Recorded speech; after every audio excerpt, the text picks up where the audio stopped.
They're the finest road racing machines in the world. The all-conquering Audi R8s are 5 for 5 this year, including another victory at Le Mans. They've elevated the bar for everyone.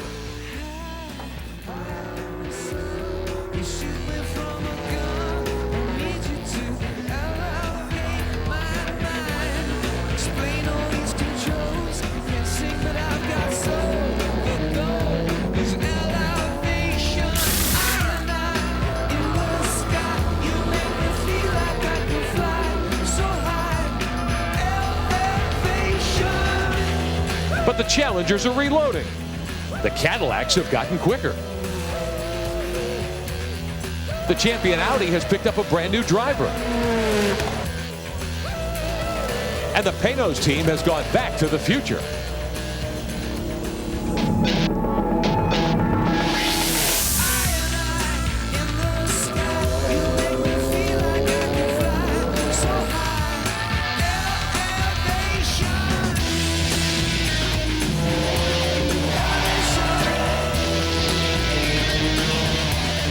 So the question, can they get closer than this to Audi here at Sears Point? Find out next.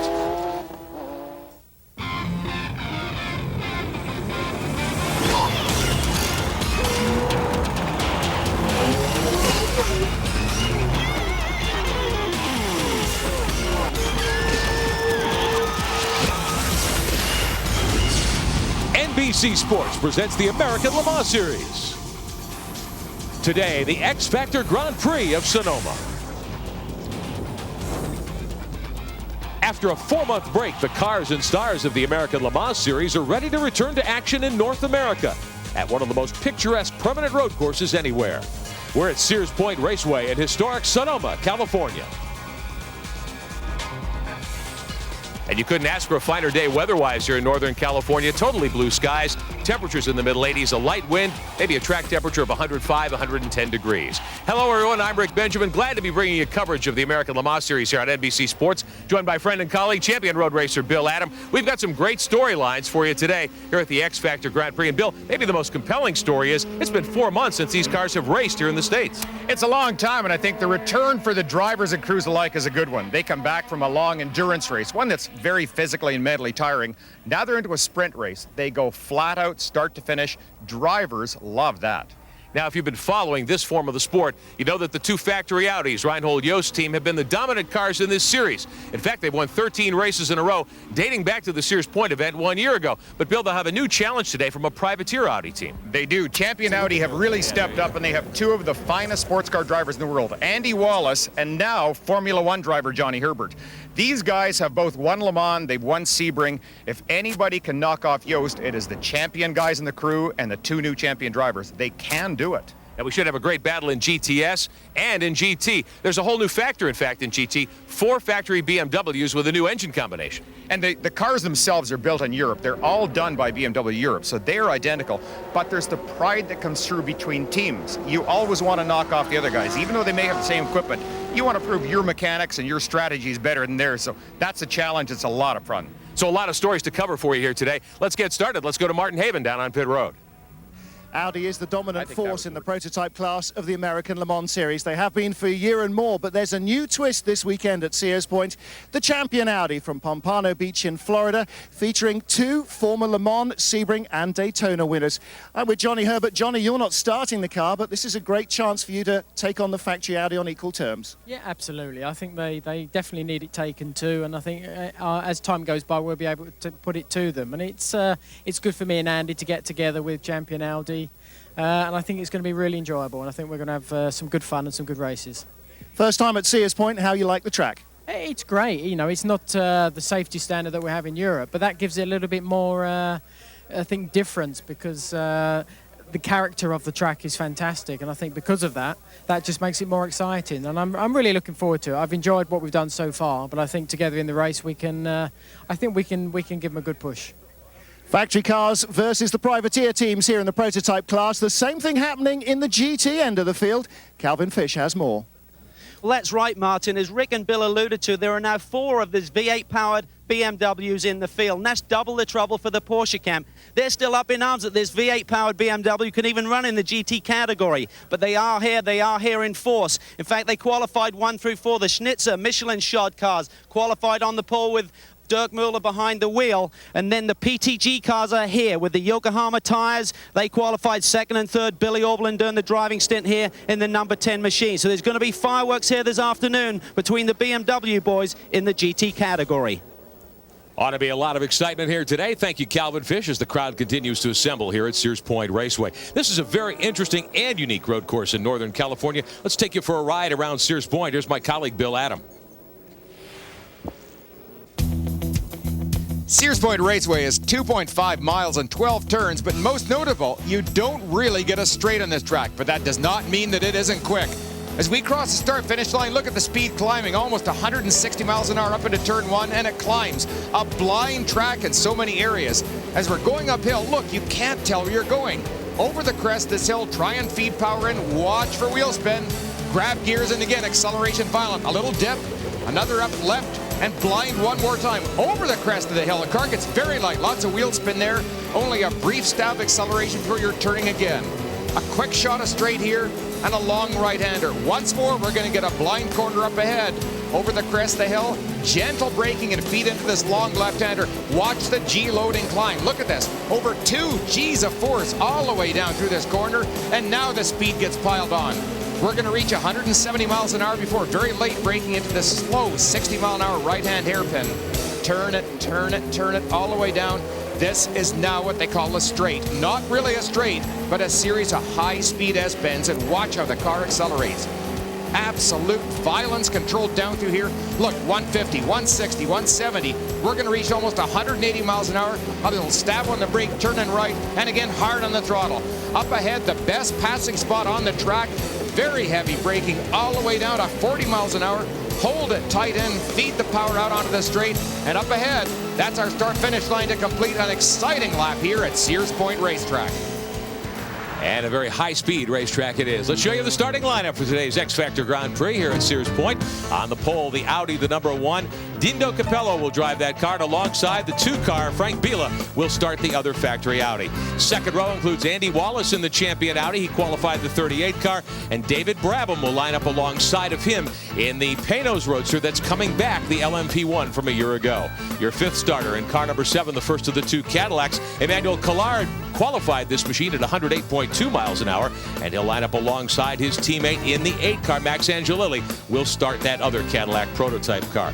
Row number 4, Frank Lagorce has the 51 car, the other Panos LMP with a big block Ford motor. And alongside the first of the GT machines in GTS, it's Terry Borchler from Phoenix in the Celine S7R. 5th row looks like this. The only LMP 675 in the field from Dick Barber Racing. John Graham, the Canadian, qualifying that car 9th. And on the pole in GT, starting in the 10th spot in the 3-car. Actually, the GT pole sitter starts 12th, and that will be the machine of Dirk Muller and Frederick Ekblom. Rest of the field, as the cars roll away, we'll show you starting 10th. It's Ron Fellows, Johnny O'Connell in the Corvette. The other Corvette, Andy Pilgrim, starts the 4-car today. There's the 43, one of the factory BMWs alongside Bill Auberlin. Hans Stuck is next in line at a BMW. JJ Leto's 42 car, and then some of the other GT machines. And we'll take a look at the final 6 qualifiers. A couple of GT Porsches. Randy Popst will be in the field, as we saw a moment ago. Foster and Pabst in that 69. Collin and Burgess, that's a very strong team in the Porsche, the 52. Vic Rice and Robert Orcutt in another Porsche. And then the GT, the 15 car with Willingham, Wars, and McEntee. So we've got a great field of cars, I think, and we'll show you some of the vehicles that'll take us for a ride around here today. We'll be going with Lucas Luhr and Sasha Masson in the 23 car as they line up in the field here today.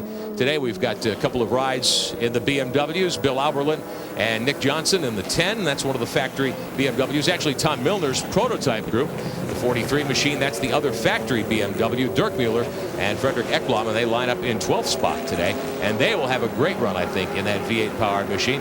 One of the Cadillacs, Max Angelilli, Wayne Taylor, will share this machine starting in the number 6 position. And the number 1, the pole sitter, also hopefully will give us some looks as we get set to go racing here. Bill Adam, 26 cars ready to take us around this beautiful 2.5-mile road course. And we're watching. Pace lights are off right now. The car is pulling off the track. Watch in the second row. See if the champion car can make a stab to try and get up the inside and break up the teamwork between the two leading BMWs. Big crowd on hand here at Sears Point. Glad you're with us on NBC Sports, and we are underway. Look at the phenomenal start there by the Panos. That is simply the torque, the horsepower of the big block motor there, blew by the champion Audi. So we have Yost cars 1, 2, Panos third, champion fourth right now.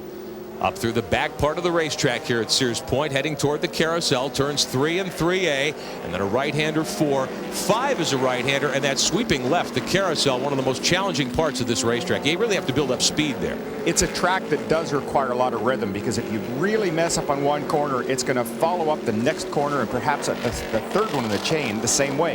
You have to get the rhythm established. And right now, all of these drivers have to be relatively careful because they're really carrying a lot of speed on somewhat cold tires. The tires won't give proper grip until about the third lap out, so they have to be cautious. Should be a battle we'll watch all day long. The 4 factory BMWs with those new V8 motors up front. It's the 2 Audis. The 1 car, Dindo Capello at the wheel in the opening stint. Frank Biela will open in the 2 car, and he rides second right now. And here's David Brabham in that Panos. And we talked about it just ever so briefly, Bill. They brought that Panos car out of mothballs. It's a great story that they did try to develop a new car and a new motor package that simply did not work. And now they brought this old car back out, and David has been smiling throughout practice, qualifying here. The car is still fast. This is a year-old race car. It is still a blindingly quick car. As we watch that machine lead the champion Audi, that's a 2000 spec Audi with some updates, maybe a little more downforce on that car. And the thought was that Herbert and Wallace might be able to put that car at the front of the field today. I think it's quite a possibility because the car itself is well set up. And early on this year, I think the whole crew got a boost when they ran the first race at Texas and they looked at the amount of time spent in the pits.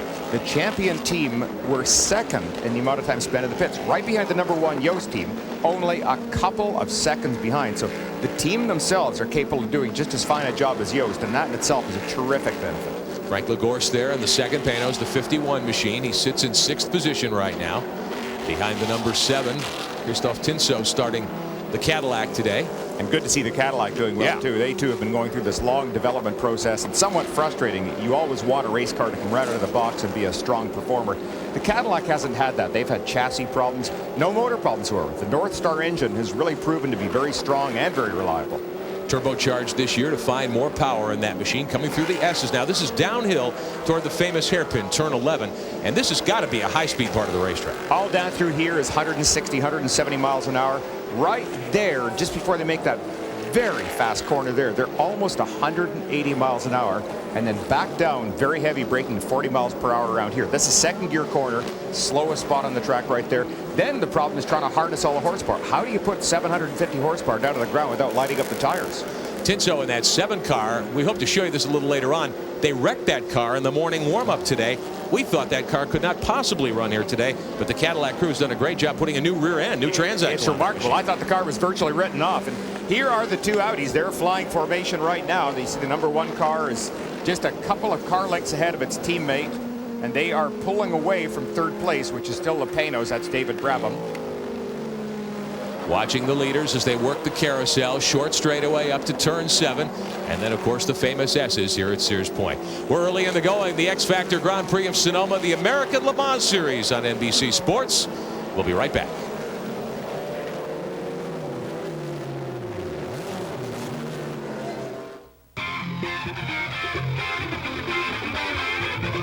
The American Le Mans Series X Factor Grand Prix of Sonoma is being brought to you by Audi.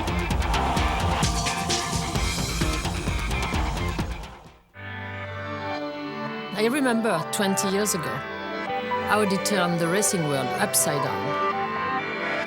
First by introducing a race car with quattro all-wheel drive, and second by having a woman drive it.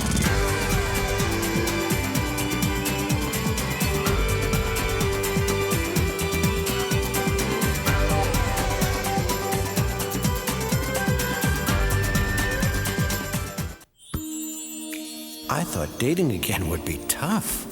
He's cute. Is he younger than me? maybe getting rid of my gray hair was just what I needed. Just for men. More than a hair color, it's a hair rejuvenator. Gray hair is shampooed away in 5 easy minutes. Vitamin Enriched Just for Men brings back a thicker, healthier, natural look. I wonder how I did tonight. Would you like to come in? Just for Men, the Rejuvenator. You want to race? Or just drive like you've never driven before? We've got the cars. We've got the tracks. We've got one cool school. The Pay-Nose Racing School at Road Atlanta, Sebring, Texas Motor Speedway, and Mossport International Raceway. 1-888-282-GTRA. This is one cool school.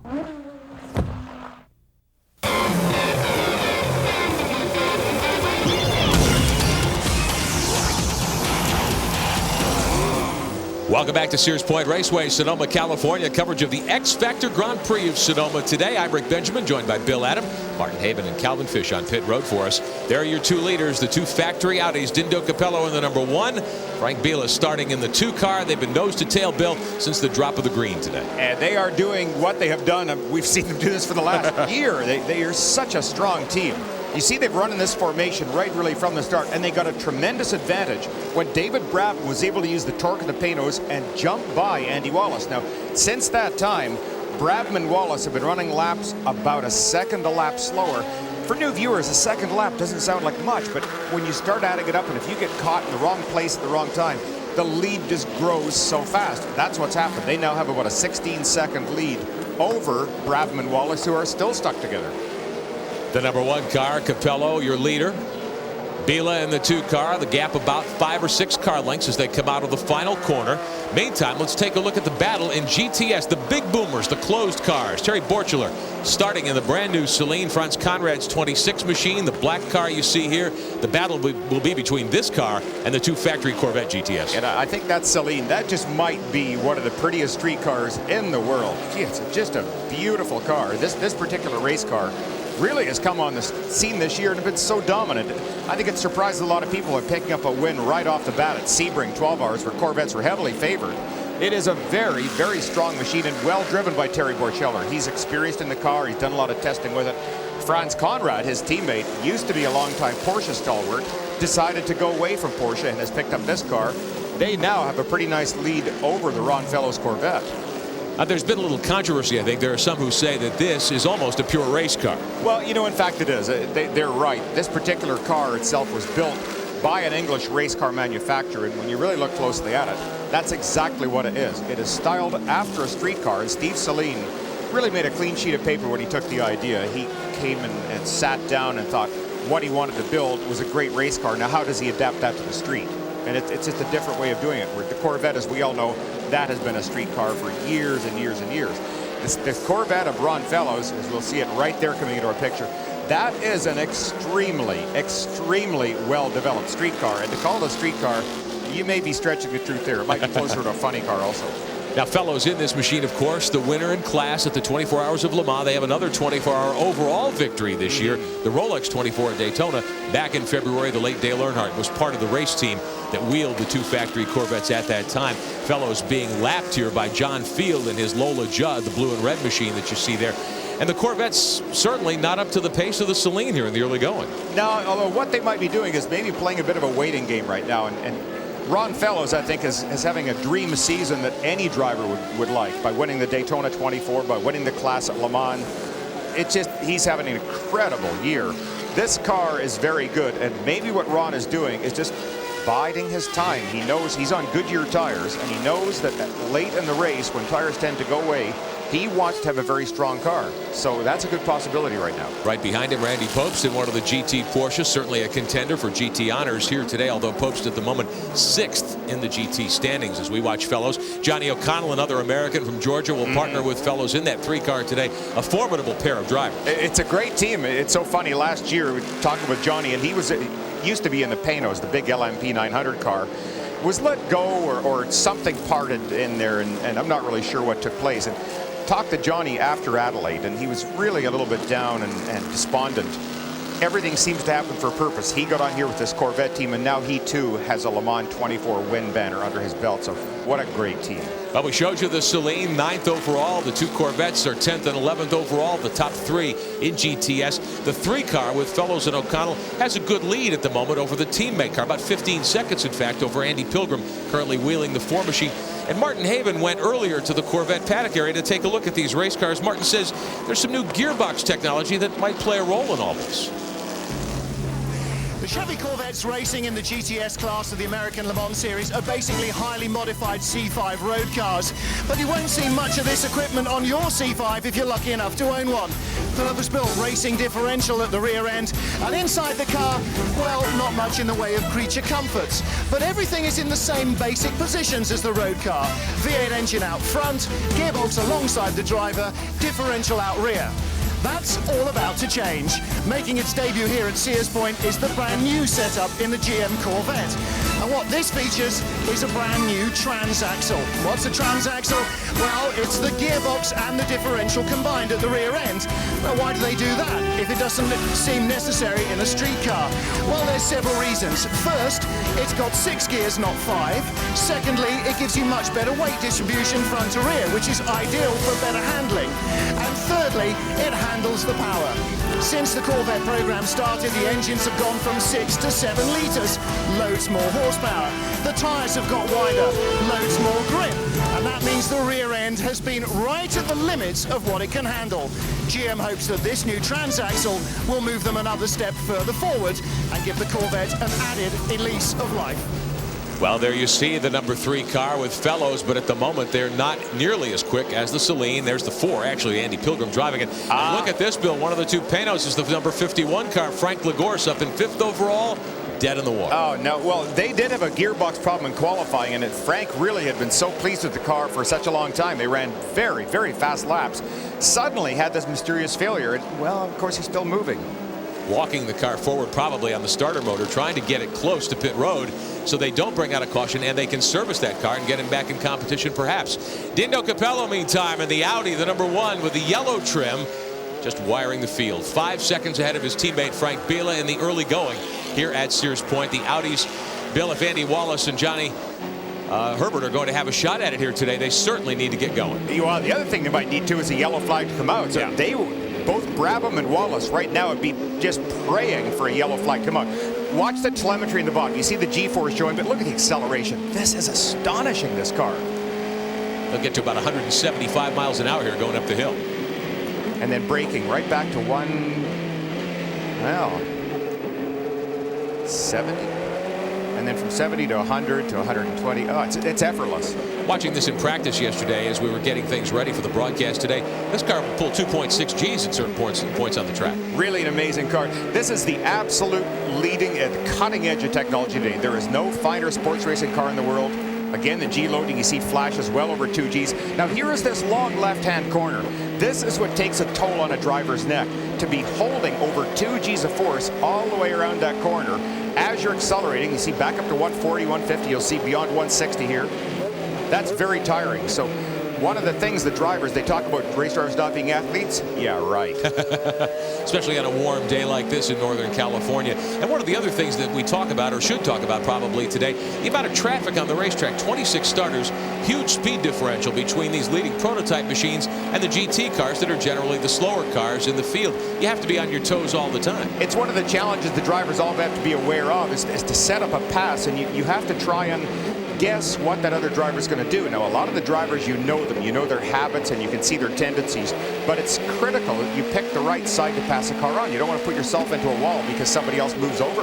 Let the other driver know that you're there, too. That's certainly important as well, as we watch Capello continuing to wire the field here at Sears Point and the X Factor Grand Prix at Sears Point Raceway in Sonoma. Take a look at the overall standings. You're watching the American Le Mans Series on NBC.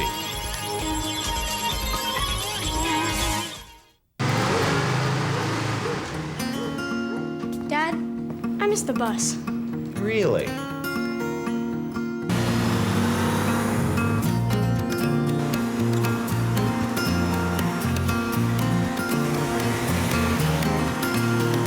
911 Carrera, what only a Porsche brings to driving. Thanks, Dad.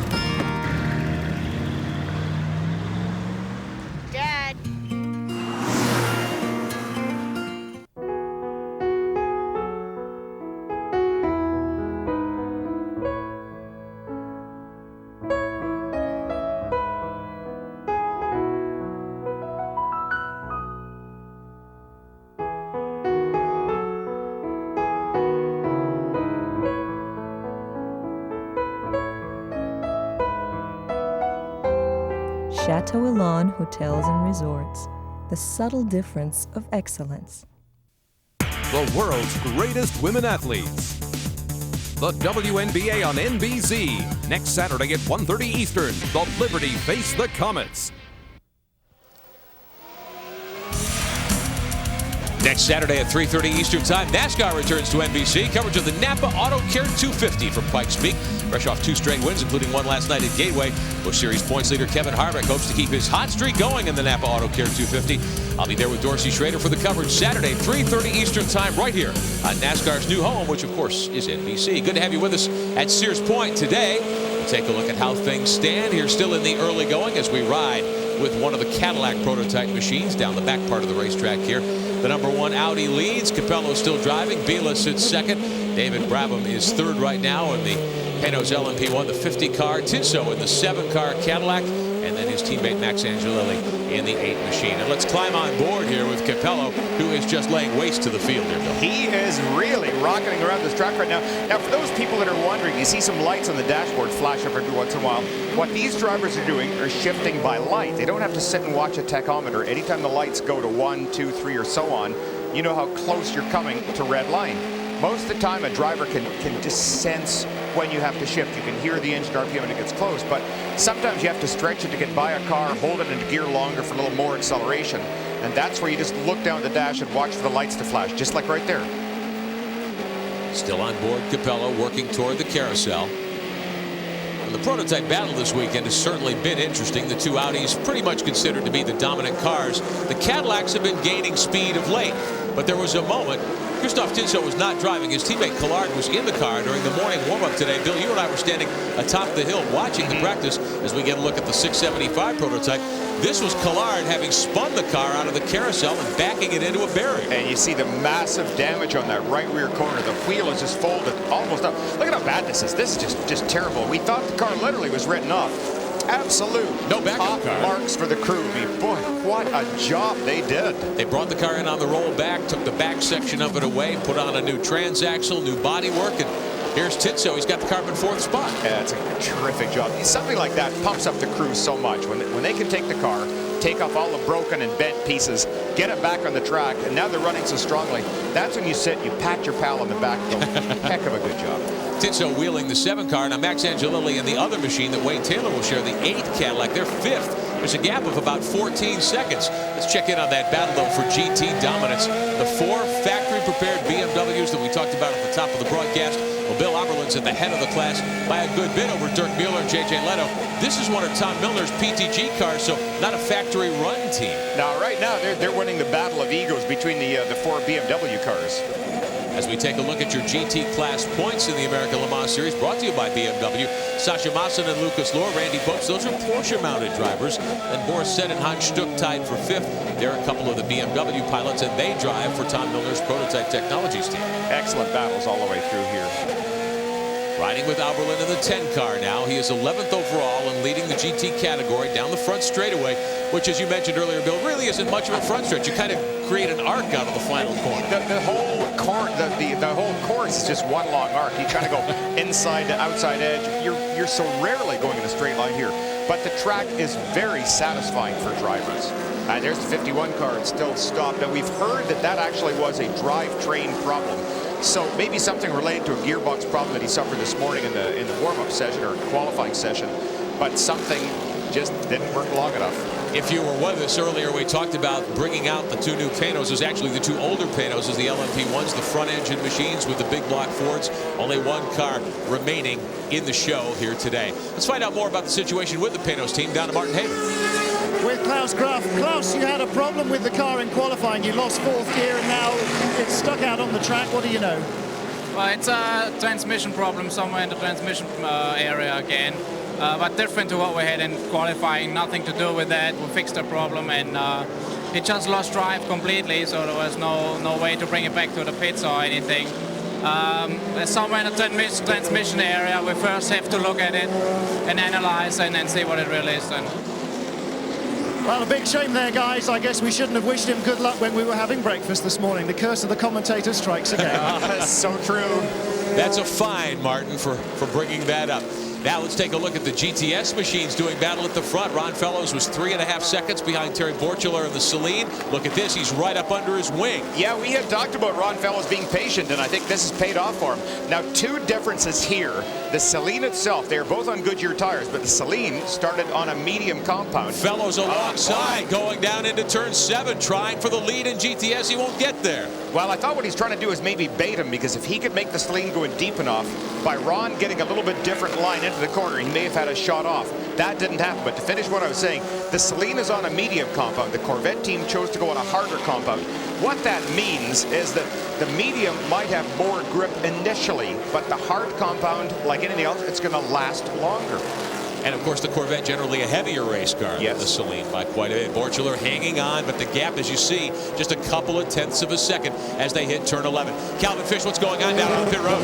Well, Rick, you talked about the Corvette being a heavy race car. They're actually running to a different weight limit this weekend. Typically, they run at 1,200 kilograms. They're able to run at 1,150 with a smaller air restrictor. Costs them about 15 to 20 horsepower, but they think the difference in weight really makes up for it, particularly on the long runs with the tires. What we're seeing right now, they get halfway through the stint. The tires should be in much better shape. So they needed to lose that 50 kilograms. How did they do that? Well, a number of ways, but one thing was some driver comfort. The air conditioning unit that they do use in these hot races has been taken out, so the boys have really got some work to do this afternoon. No cooling aids inside the car today. It is warm here today, no doubt about it. As we mentioned at the top of the broadcast, air temperatures middle 80s, maybe a little warmer than that. Yep, not a bad gamble. There are certain tracks that I would not want to try and take any sort of air out of the car, but certainly here at Sears Point on today, this is just such a gorgeous day. The air itself is very cool. But boy, this might be a pass. Fellows got a great run off the corner that time.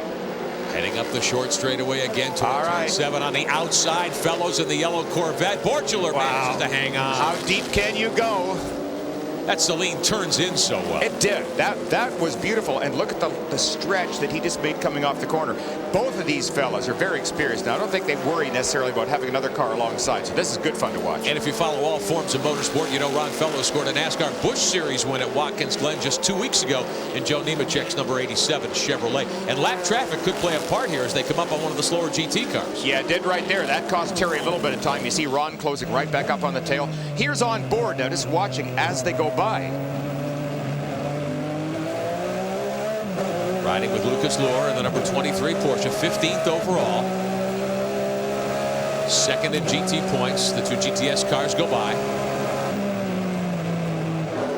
Watching this incredible battle for the lead in GTS. This is a good one. Steve Saleen, a California builder, of course. I'm sure he's got a lot of fans here driving Saleen Mustangs, but how many Corvette fans are there in the world? Oh, about 1 billion? I was going to say 2 right here, I think. Yeah, well, 2 here, yes.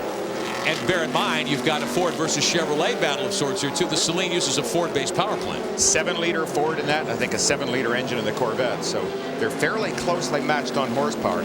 It's interesting that feature Martin did about the new transaxle on the Corvette. That's one of the points that I talked about earlier, that, yes, these are both street cars, kind of. Yeah. Now the 4 car, the other Corvette, is about 30 seconds behind this battle. I don't think it'll be long before we'll see a transaxle, much like the 3 car has in the 4 car, perhaps by the time the American Le Mans Series goes to Mosport Park in just a couple of weeks. Back on board with your leader, it's Dindo Capello in car number 1. He has led all the way, and he's got a lead of about 4.8 seconds as we show you the overall standings. We'll be back with more. You're watching the American Le Mans Series on NBC.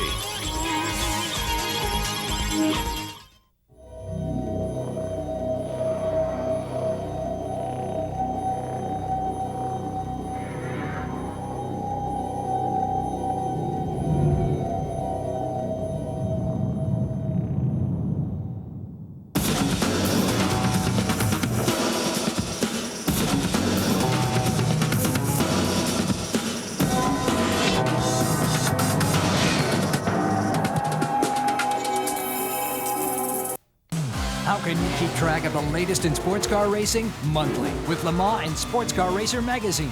New from the publishers of F1 Racing and Autosport. Call 1-800-800-3921 to subscribe. It's the fastest way to keep track. Insightful columns, exclusive interviews, dazzling photography. Every month in Le Mans and Sports Car Racer magazine. New from the publishers of F1 Racing and Autosport.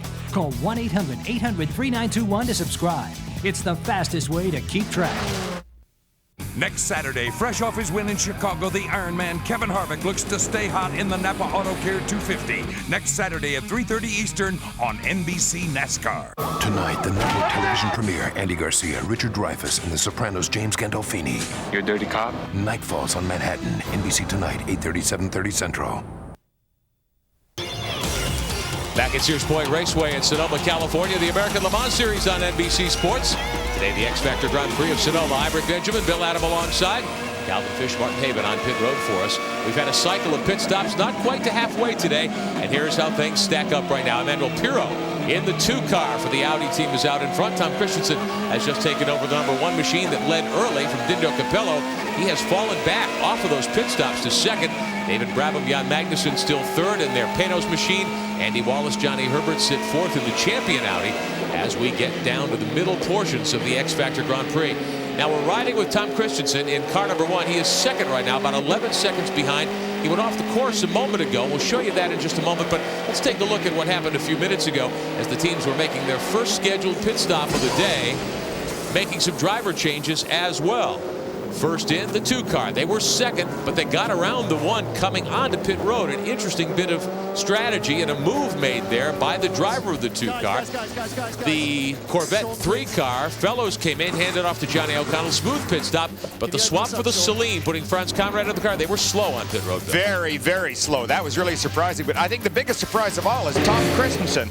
This is a guy that I would have sworn was absolutely bulletproof. We have not seen him put a wheel wrong blindingly fast. And all of a sudden, Christensen makes a mistake. Now look at this. Contact with the Cadillac, and look at the side of the Audi. He goes off in the grass, spins around a little bit, is able to rejoin. But right now, his tires are so dirty, the other Cadillac is able to go by him, and he does have damage of the right side of the car. That was Emmanuel Collard in the 7 that got by. Christensen now back on the button. Assumedly, Calvin Fish, he's cleaned off the tires and will try to get back toward the front of the pack. Well, they believe he's okay, Rick, but that really comes down to when they came into the pit lane. Ronaldo Capello wasn't sure the pit lane was open, so he delayed. Frank Bieler jumped inside of him, essentially took the lead under a yellow, which is really a bit of a question mark with the rules, but essentially got track position, went out, and then Christensen, trying to make some ground up, had the incident with the Cadillac. So that little move into pit lane may cost him the victory here this afternoon. Now, Bill, tell me about the bodywork damage on the right side. There's a hole in the fiberglass, the carbon fiber down there. Will that slow the car down? Well, it's one of those things that you never really know the consequences of any damage on a car. Years ago, when Al Holbert was at Le Mans, they lost a door on his 956 or 962, I can't recall. It affected the airflow so much that the engine overheated because it couldn't channel air. You just don't know. These Audis are so sophisticated. A lot of the aerodynamics on these cars, we simply don't know. You see very careful ducting on the side, and now it's faced with this huge hole. It could actually really affect this car. These cars have radiators in the side pods, so cooling could be an issue. Yeah, and it's something that I'm sure they have to monitor very, very closely right now. That Christensen has to report to the crew. Now, here's the battle again for 3rd place. You see Panos once again locked up with Champion. We learned that Champion made a major tactical error. They decided to start the race on a fairly light tank because they were jumped by the torque of the Panos. They weren't able to take advantage of running the car with lighter weight. So tactically not a good day for them. The sense was that Andy Wallace might be held up on the racetrack by David Brabham in the 50 car, that Wallace's car might well be quicker around the racetrack. He just can't get by because of the torque, the horsepower, the straight line speed of the Panos. The big Panos does jump off corners. It's a great crowd favorite, too. Everybody loves that car. Just thundering sound. Reynard, of course, built those chassis a couple of years ago for the Panos team. I think what's cool about those cars is they're front-engine machines, which you hardly ever see in this form of racing. It's interesting when they take the bodywork off. It almost looks like a Reynard kart chassis, like a Champ car, only with this big V8 on it, because they're incredibly sophisticated cars. Just beautiful pieces with the bodywork off. And of course, even the bodywork on, that's something I wouldn't mind driving down the street. No, you only like to do that. There's the fifth. Oh, and see the fist come up in the air right there. Now, he just got forced off the track. These things can happen so quickly. Just a moment ago, we saw a problem for Christensen right there. That was almost a problem for the Panos, and he threw his fist up. Wallace, once again, is closing back in. Well, we talked about earlier the rate of closing speed between these prototype machines and the GT cars, which are the slowest of the 4 categories in American Le Mans Series racing. It's very dramatic at a track like that. It is. It is so incredible. You see just violent acceleration, violent deceleration. These will stop from remarkable speeds. We're watching the cars come into that hairpin almost at 180 miles an hour, and they stop in seemingly nothing. Watching the champion Audi, the 38 car. Your leader is Emmanuel Pirot, just about to lap the 4th place car with Andy Wallace on board. That's the white champion machine with the multicolored striping, I guess you'd call it, the paint scheme that's very unique on that 38 car. Now, the Audis have been dominant, as we mentioned at the top of the broadcast, in this series for well over a year now. They've won 13 in a row. Le Mans again this year. In fact, it was the 2 car with Pirot currently leading this race. That was the dominant car and the champion of this year's 24 Hours of Le Mans. We sent Calvin Fish on a mission yesterday to try to find out just why is this team so strong, and here's what he found out. It was here at Sears Point 12 months ago that the Audi Sport Team Yost began a remarkable winning streak. In fact, it's now been 13 races since the team was last beaten. And many people now question why this team and car combination are so dominant. Well, I personally believe you cannot really point your finger at one certain element of the team or the car. It's the fact that they have the total package, and they also have the budget to back it up. Reputedly $60 to $70 million being spent over this 3-year program. First of all, they did their homework and spent the 1999 season developing 2 different chassis to help them with the direction of the R8 design. They spent many months testing the car at a number of different racetracks around the world to challenge and exhaust all of the various systems. They even went to South Africa to the Kyalami circuit to test the cooling systems. They went to Sebring in Florida to test the car over the bumps, and this is where the car really shines. This year, the aerodynamics have been improved, essentially sculpting the bodywork closer to the chassis for less drag without any substantial loss in downforce. The various engine options were explored also, and it was determined that the 3.6-litre turbo V8 provided them with the best balance of performance, fuel economy, and development potential. Indeed, they utilized a new direct fuel injection system at Le Mans last month to score their 2nd consecutive win. Even when they have success, they do not stand still. In fact, after their Sebring 12-hour win in March, the team stayed over till Monday and tested for a further 12 hours to check the durability of various components. If there has been an Achilles heel in the long races, it has been the gearbox. But they have even thought of this possibility and designed the rear end of the car so that it can be changed in a routine 5 to 6 minutes. And finally, on the equipment front, they have the Michelin tire, which seems essential to achieve success in the ALMS series, particularly in the LMP category. Their driver lineup has no weak link either. In fact, when Alan McNish left the team for his Toyota Formula One testing duties, the team immediately signed Tom Christensen to a full-term contract. Now, with his 3rd win at Le Mans last month, he's rapidly becoming one of the legendary sports car drivers of this era. The organization at the top is incredible. Led by the man, Reinhold Jost, and team manager Ralf Juttner, they lead a team of 32 people in the pursuit of the perfect season. And beneath a somewhat steely exterior is a desire and passion which was evident in the emotion displayed by Dr. Ulrich, head of Audi Sport, at the conclusion of their win at Le Mans last month. I mean, it's very emotional to repeat such a success. And I think the team did an excellent job. We didn't do any errors. The guys tried best, having the quickest start through the race. I think that it's okay if you win at the end. The question remains, can this dominant combination be beaten? Well, I think it's going to take a bizarre set of circumstances for that to happen this year as they go after that perfect season.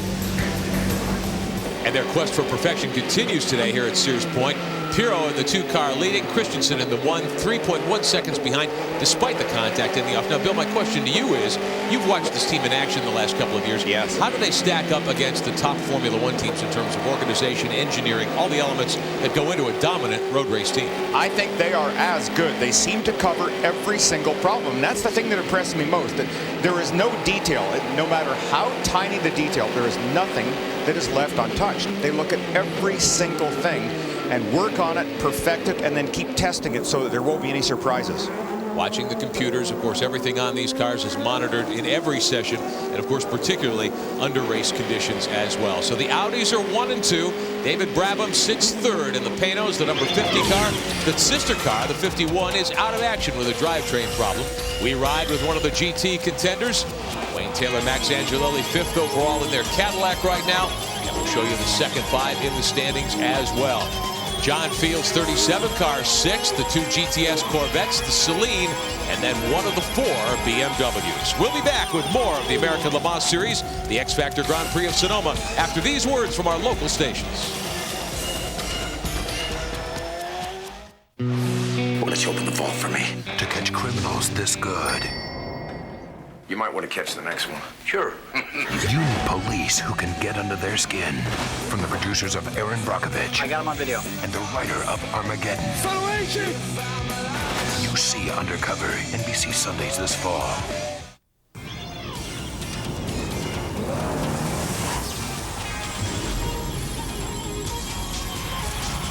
Back at Sears Point Raceway, Sonoma, California, the American Le Mans Series here on NBC Sports. The Grand Prix of Sonoma, the X Factor Grand Prix of Sonoma today. Beautiful afternoon for racing. I'm Rick Benjamin, Bill Adam alongside, Calvin Fish, Martin Haven for us on pit road. Huge crowd of road race fans here today watching a tight battle between the two Reinhold Jost Audis. Manuel Pirro in the 2 car out in front at the moment. Tom Christensen ever so close in that number 1 machine with a little bit of body damage, Bill Adam. He does have that little bit of damage, and I don't know if it's slowing the car down or not, but I think right now the critical thing might be the word from Reinhold Jost saying, yes, you guys can race, but be sure if you touch each other and put yourselves out of the race, you may not have a ride tomorrow. So if Tom makes a pass, he's going to be very deliberate and very precise. Great battle right now. In fact, there's a number of really good battles all over the track between these 2 cars. Of course, Magnussen and Johnny Herbert in the champion car now. They're split up by a lap, but it's still terrific fun to watch. Heading up toward turn 7, coming to the back side of the road course here at Sears Point Raceway.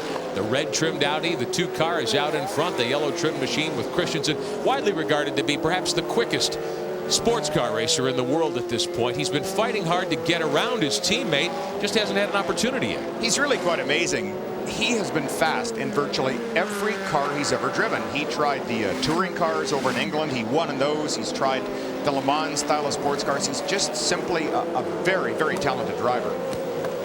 About 50 minutes of racing yet to come here today at Sears Point as you watch your 2 leaders out of the hairpin, turn 11, coming to what they call the front straightaway here at Sears Point. But the cars describe an arc, as you can see. There's the start-finish line, and you're really turning left all the way around. It is a long corner. One of the difficulties, too, is, of course, they go across a drag strip right there. You see the pavement is a lot darker. So there's a different level of traction, and sometimes when you come out on fresh tires in the pits, the car will tend to skate. It just slides a lot more.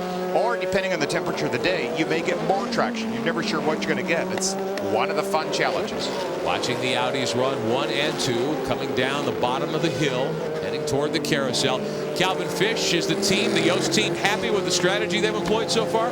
Well, they're allowing the guys to race out there, but I think what we're going to see on this final fuel stop is the fact that the Biela car, driven by Pirro right now, the number 2 machine, will stop earlier than Christensen. I think they were with a slightly lighter fuel load on the number 2 car, hence he'll be in the pits earlier. Then when Tom has to pit, he won't be in the pits as long. So they're hoping that that strategy will pay out, and maybe that's why Tom is being so patient right now. Lapping by Hans Stuck's GT BMW, the new GTR machine with the V8 power plant.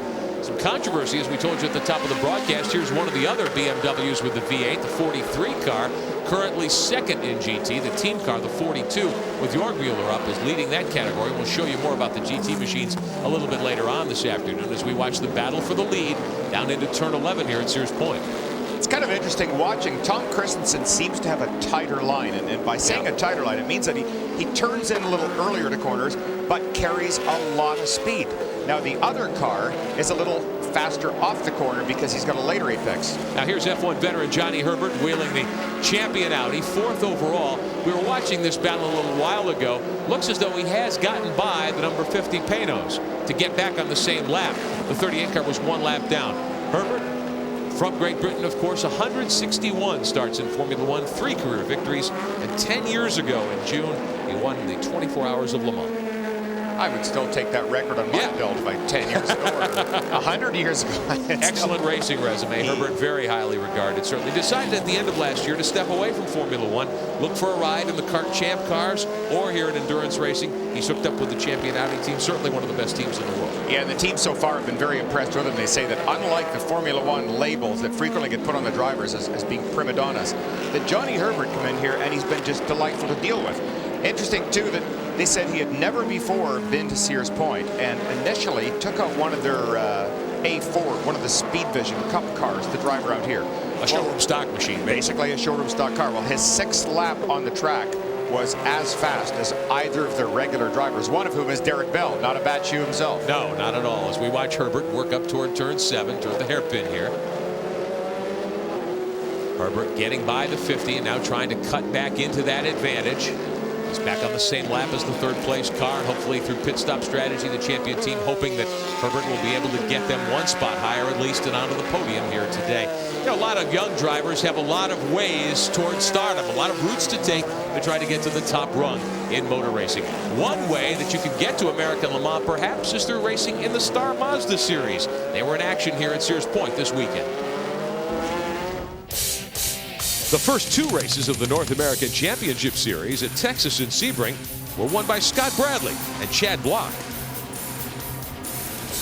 They were just two of 45 drivers who competed in round 3, a wild affair held late yesterday afternoon here at Sears Point.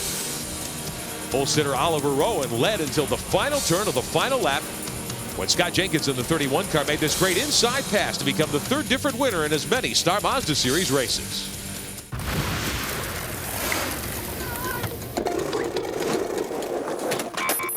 Now this same feeling is available in a car. Zoom, zoom, zoom. Introducing the all-new Mazda Protege 5. Yeah, zoom, zoom, zoom, zoom. Zoom, zoom, zoom. Yeah, yeah, yeah. Same feeling. Zoom, zoom. New form. Yeah, zoom, zoom. Yeah, zoom, zoom. Yeah, zoom. What is it about Le Mans that has made men love it for over 50 years? Maybe it's the big, beautiful eyes or the sexy voice that it speaks in. It could be all those incredible bodies. Of course, there are other attractions. Find out for yourself as the American Le Mans Series comes to Mid-Ohio Sports Car Course, Saturday, August 25th. Call 1-800-MID-OHIO. The Iron Man, the ultimate test. Tim DeBoom dreams of becoming America's next great triathlete. His story and more on an Ironman Triathlon Encore next Sunday. Hope you can join us in just a couple of weeks. Sunday, August the 19th, the American Le Mans Series returns to NBC Sports. It's the GT3 Grand Prix at Mosport. The question, will Team Audi be able to continue its dominance north of the border? These most exotic race cars in the world will face off at Mosport International Raceway up in Ontario, Canada. Bill Adam and I will be there for the American Le Mans Series GT3 Grand Prix at Mosport Sunday, August the 19th. That's a home game for you. That is a home game. I can't wait to get back to that track. These cars will just look so sensational up there. Tremendous history, of course, in Mosport, a former stop on the World Championship circuit. Several Formula One events run there over the years, and it's one of the real homes of endurance racing in North America. Very much so. Very, very high-speed corners, and similar to this track in so many ways because it, too, has tremendous elevation changes, lots of up and down, and it just might be the most intimidating track in North America. We will be there in just a couple of weeks, Sunday, August the 19th. Watching the leaders. Emmanuel Pirro in the 2 car for Team Audi, for Reinhold Jost's team out in front. Tom Christensen steering the 1 car, trying to close in and make a pass. As you heard Calvin Fish say a short time ago, though, the team's running a little different fuel strategy today, and that could play to Christensen's hands. It's quite possible. 1 car is going to come in a little bit early, but the 2nd car, of course, has to make a shorter stop because they don't have to take on quite as much fuel. I think probably a note, too, that the car that we saw there in 5th place, the John Field Lola, credit to them. They started dead last today. They had to go to the back of the grid because they chose not to start on their qualifying tires. This is a privateer effort. Outstanding job. And they have done a great job, American Le Mans officials, giving the privateer teams a little bit of extra incentive now, starting with this race. But let's show you what's going on in the GT category, the most populated category. 12 GT cars in the field today here at Sears Point. And there are the leaders, the 42 machine, one of the factory BMWs, the white car with the blue trim. The 42 car at the moment being steered by Jörg Mueller. In that machine, J.J. Leto started the car. Here's Frederick Ekblom in the 43. They are 1 and 2 in that category. Tom Milner's 2 machines, the 6 and the 10, are right behind in 3rd and 4th. So here's your battle for 2nd in GT. The 43 machine with Ekblom driving, Hans Stuck in the 6, trying to get to the inside as they come up the hill. Not quite enough as they head toward turn 7. There's Stuckey, though, on the outside. Takes a look there, and he won't be able to close the deal this time by either. Calvin Fish, you've been watching this GT battle, I know, from pit road. How do things stack up down there? Well, it's very interesting, Rick. The one thing that we noted on the final pit stop they made under that caution, all 4 BMWs came in, and only the number 42 machine of Jörg Mueller actually changed the fresh tires. That really gave him some speed, and he immediately shot to the front of that pack. But I spoke to Tom Milner, who heads up the team PTG, the number 6 and 10 cars, and he said this is very much like the Audi customer cars in as much as that they have 2 of those BMW engines come to them. They have BMW engineers stand there. They don't even know what revs they're really running. It runs much like the light system on the Audi that you've seen on the in-cars, where they just see the lights come up. When it hits red, they switch gears. So it's a little bit of secrecy there from the BMW official factory, but certainly got good power in all 4 of those cars.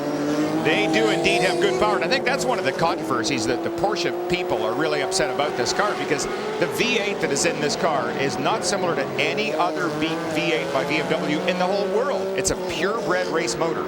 Now, these are two-door coupes, the M3 bodies. Let's show you how they all started. They started 12th, 13th, 14th, and 15th. And the 2 separate teams, the white cars with the blue trim, those are the BMW, considered the factory teams. The PTG cars are the cars that you see with the dark blue roofs. Those are the cars Boris Said, Hans Stuck, Bill Auberlen, and Nick Janssen driving those cars. So you see where they stand right now. Let's get a little more on the drivability of these cars. Martin Haven standing by with one of the pilots for Team BMW.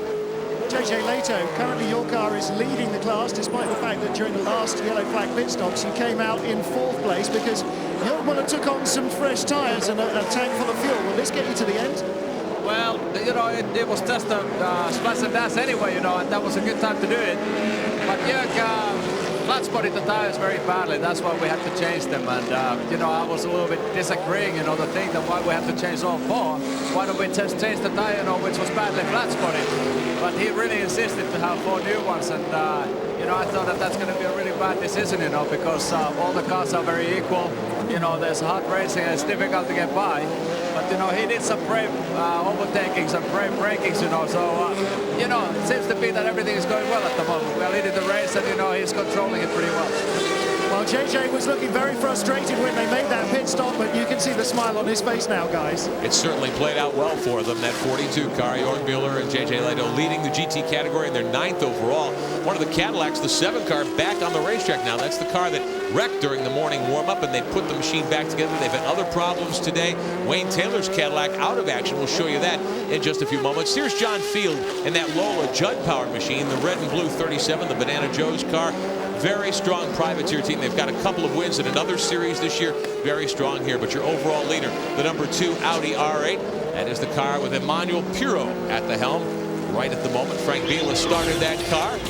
And we take a look at your overall standings here at Sonoma. Piro out in front. You're watching the American Le Mans Series on NBC Sports.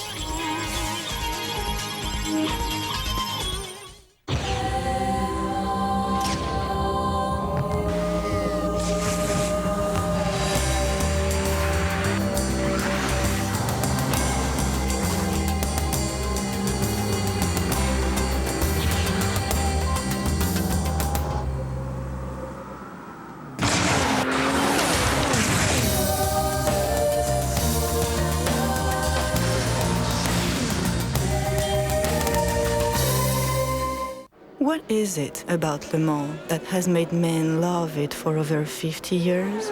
Maybe it's the big, beautiful eyes or the sexy voice that it speaks in. It could be all those incredible bodies. Of course, there are other attractions. Find out for yourself as the American Le Mans Series comes to Portland International Raceway August 3rd through the 5th. Call 503-821-4351. NBC Monday, catch an all-new episode of America's #1 show, Fear Factor. If you could survive the water torture chamber and a 12-story freefall, could you handle this? You will have to consume 3 sheep's eyes. All new Fear Factor, NBC Monday, and catch a special Fear Factor, NBC Sunday at 7, 6 Central.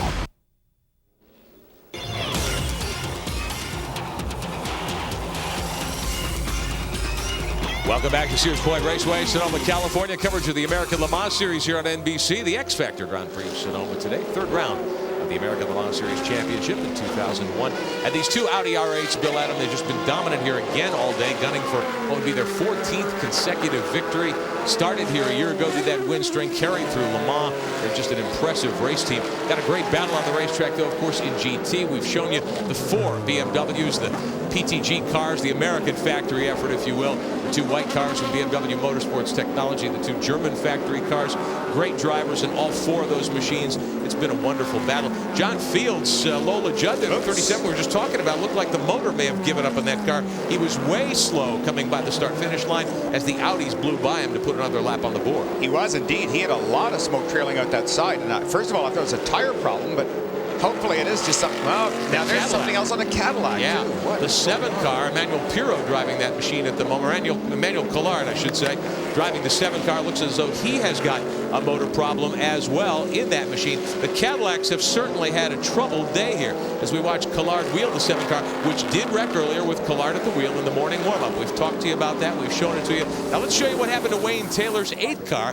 Coming off pit road a lap earlier, they had made a tire change. The right front didn't stay on that car, did it? Not at all. Thank goodness there's nobody up on the hillside there being a spectator. Here we're on board the Cadillac.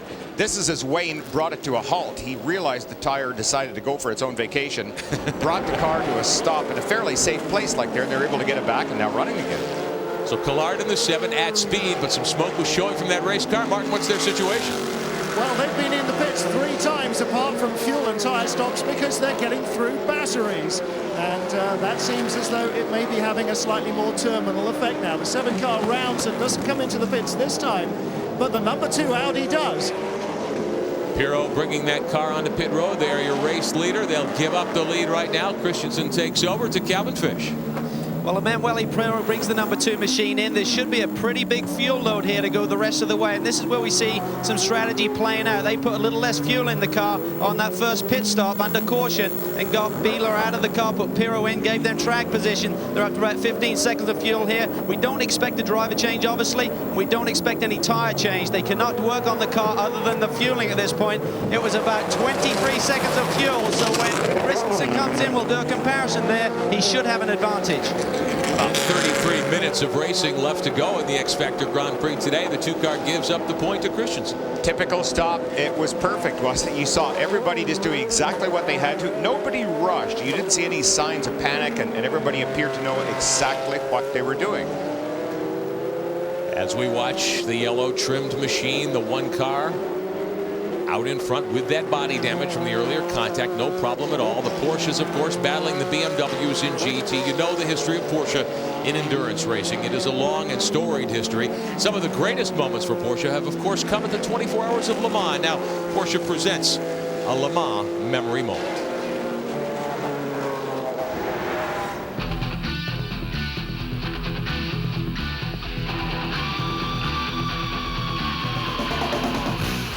'70 would prove to be quite a year for Porsche at Le Mans. A maiden victory and the starring role in a feature film were on tap for the boys from Stuttgart. Safety concerns had brought about new regulations banning the traditional running start, and honorary starter Dr. Ferry Porsche would drop the flag to see the pole-sitting Salzburg 917 of Vic Elford and Kurt Ahrens leading immediately. Joe Sifford and Pedro Rodriguez in 2 of the Gulf cars would pressure and swap the lead with Elford into the early evening.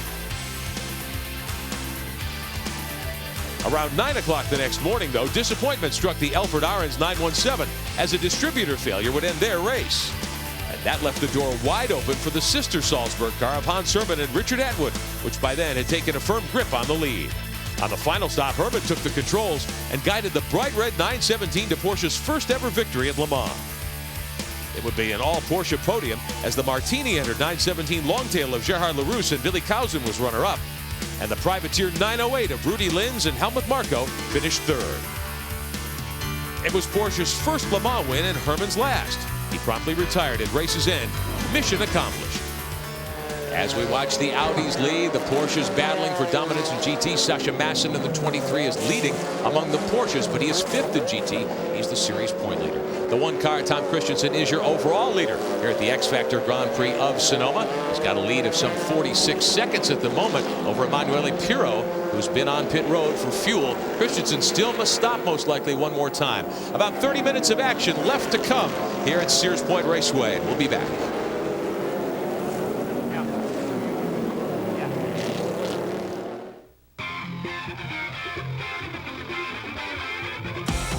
The American Le Mans Series X Factor Grand Prix of Sonoma is being brought to you by BMW. Find yours at BMWUSA.com.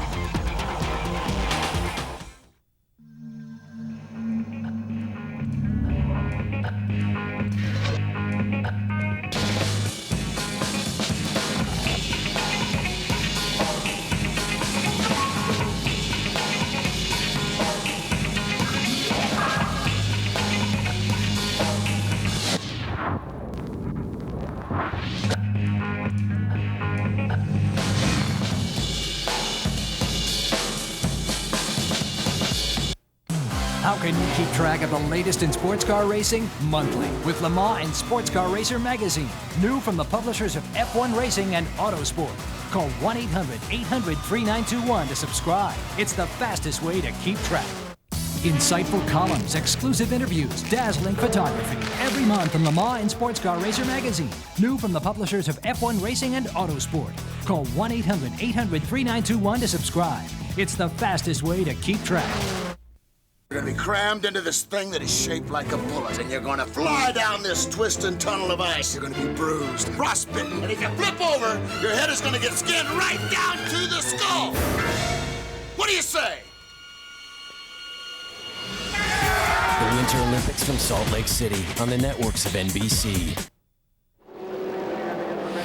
A reminder for you here on NBC Sports next Sunday, 1 Eastern, the ultimate test of endurance, the Ironman Triathlon. Some of the best athletes in the world. They take on the ultimate challenge, swimming, biking, and then running a marathon in the Hawaiian heat. Just finishing is an amazing feat. An encore presentation of the Ironman Triathlon Sunday next week, 1 o'clock Eastern time, right here on NBC. Bill, you've been in training, I know, for the Ironman Triathlon next time around. I was just thinking I should go to that because I can probably donate some fat to all of them. It is an amazing feat indeed. The guy who's amazing here at the moment at Sears Point Raceway, Tom Christensen, driving Reinhold Yost Audi Sport #1. The R8 car has been very strong. Body damage on the right side. It has not seemed to upset that machine at all. They're on a slightly different fuel strategy, as we've documented for you. The car in the lead now with less than half an hour of race time remaining here at Sears Point. Yeah, and watching him and comparing his lap times with Pirro since he was able to get more or less clear track in front of him, he's obviously continuing to push fairly hard. He would like to get a little bit of a buffer zone between he and Pirro so that hopefully when he comes out of the pits, he will still be leading him. That's his attempt right now. Taking a look back at that battle for third, which at the moment isn't much of a battle. Johnny Herbert in the 38 car, the champion Audi, the 2000 spec machine, and then the 50 on Magnussen driving the Panos LMP1. Well, the 50 car is actually third. Herbert unlapped himself from Magnussen, but he's got almost a full 2.5 miles to go to get up and challenge for third spot. Kind of fun too that both of these guys used to be Formula One drivers. Yeah. Interesting enough, for the same team. For Stewart, when they were running, Jan Magnussen drove there. Look at that. Here's a great graphic. The number of ex-Formula One drivers here. Hans Stuck raced F1 back in the leather helmet days, didn't he? I think it was 18. What was it now? I got to take a dig at my old teammate. Stuckey is a great driver. Great fun person too. Even when he yodels. Yes, absolutely. Good to see him in action here. We always enjoy spending time with the younger Hans Stuck, you might say. Yeah. Watching Herbert, the Panos machine right behind him. Jan Magnussen in the 50th, sitting third. Boy, that is a decisive dissection of the field. Just watching them go through this traffic. It's great fun to watch. You know, it's good fun to watch almost anybody that's great at their particular profession, whether it's a painter, an artist, a tennis player, take your pick. And driving, certainly from our passions, we love to watch this. When you get somebody this good with this sense of balance in a car who's pushing hard all the time, it's just a treat. The spectators today just love this. Just an update for you. You saw the two prototype machines, the 50, the 38, wheeled by one of the Corvettes, the 4. Kelly Collins, he is 6th overall, 2nd in GTS. Franz Conrad's Celine machine, they were leading GTS earlier. They're back in 11th, 3rd overall. Conrad taking over the chair from Terry Borcheller, who started that machine. And Conrad has been backing up. It looks as though the car is very slow on the racetrack at the moment. I was just going to say that too. The car does not look like it's going quickly at all right now. So I wonder if he's run into some sort of a mechanical problem. No signs of smoke or anything off the back, and the car doesn't seem to be sliding unduly. The two Corvettes are 1st and 2nd in GTS, 5th and 6th overall. Johnny O'Connell in the 3 car with a lap over Kelly Collins right now in the 4. This is Conrad, the team owner, in the Celine, the number 26. They had a great run at Le Mans back in June. Terry Borcheller on that team there did a very nice job. They had some problems overnight, as most of the teams did, but the car certainly showed what it's capable of. You know, I could see that car sitting in your garage. Yes. I think I need a loaner program, though. Somehow I cannot see your wife taking that shopping, though. The bicycles wouldn't give way to that in my garage right now. Tom Christensen showing the way. Less than half an hour of competition left at the X Factor Grand Prix of Sonoma. We're at Sears Point Raceway. You're watching the American Le Mans Series on NBC.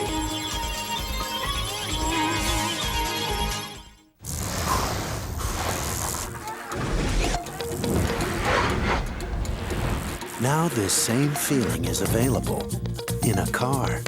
Zoom, zoom, zoom. Introducing the all-new Mazda Protege 5. Yeah, zoom, zoom, zoom, zoom. Zoom, zoom, zoom. Yeah.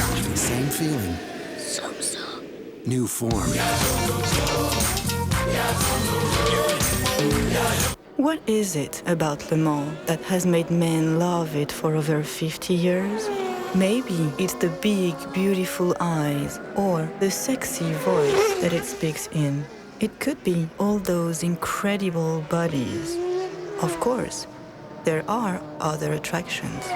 Find out for yourself as the American Le Mans Series comes to Mid-Ohio Sports Car Course, Saturday, August 25th. Call 1-800-MID-OHIO. Next weekend, great NASCAR action.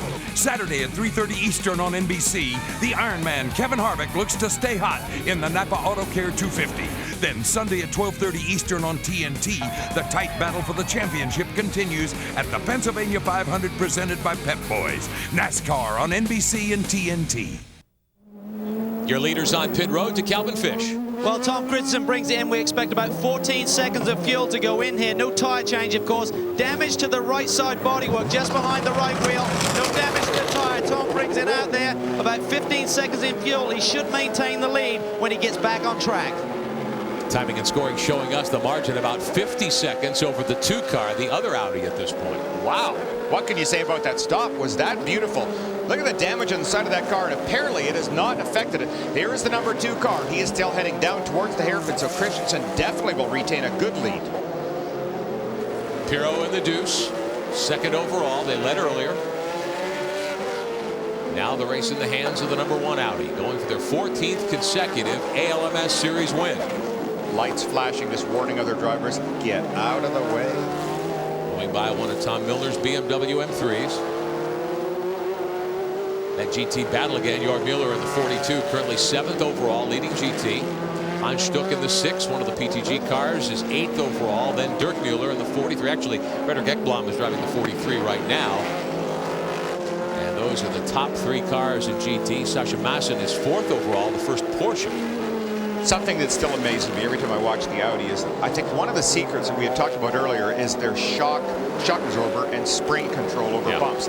They just simply look superior, and every time I watch this car, it seems to handle the bumps no matter how rough or how bad or how unusual with such grace.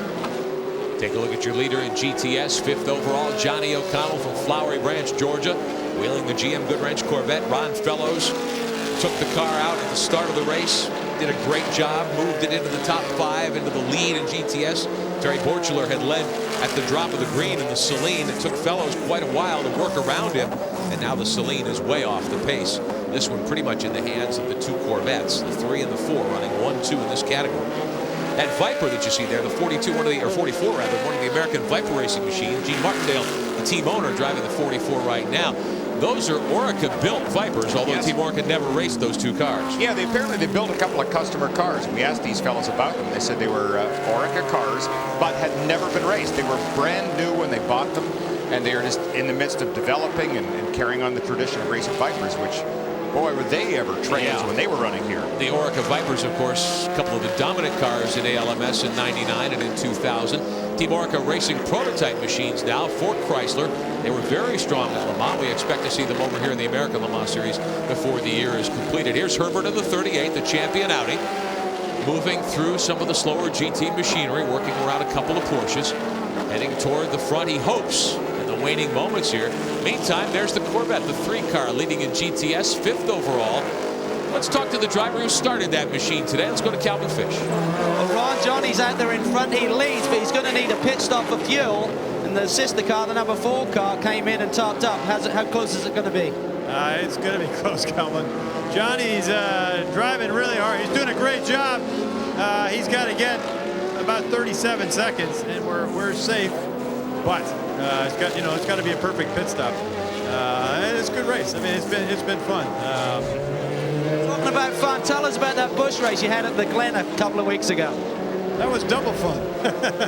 Oh, we had a great time. Now, this is really enjoying Sears Point, and obviously the Goodwrench Corvette. It's a terrific car to race here, and perfect California day.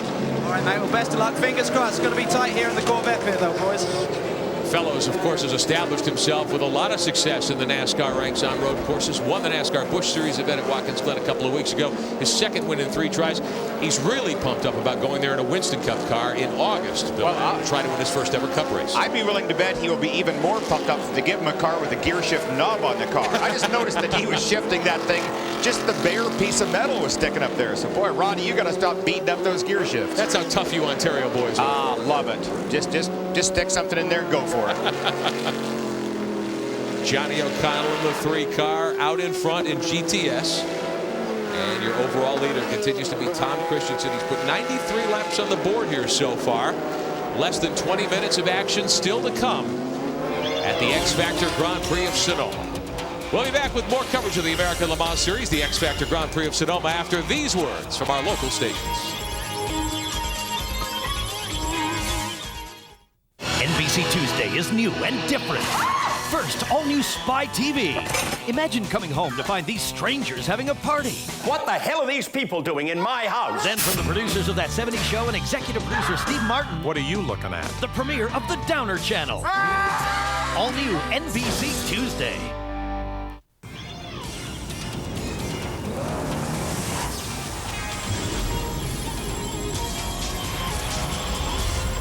Back at Sears Point Raceway, Sonoma, California. Coverage of the X Factor Grand Prix of Sonoma today here on NBC Sports. I'm Rick Benjamin, Bill Adam alongside Calvin Fish, Martin Haven on pit road for us. On board one of the McKenna Porsches in GT competition. This is the 23 car.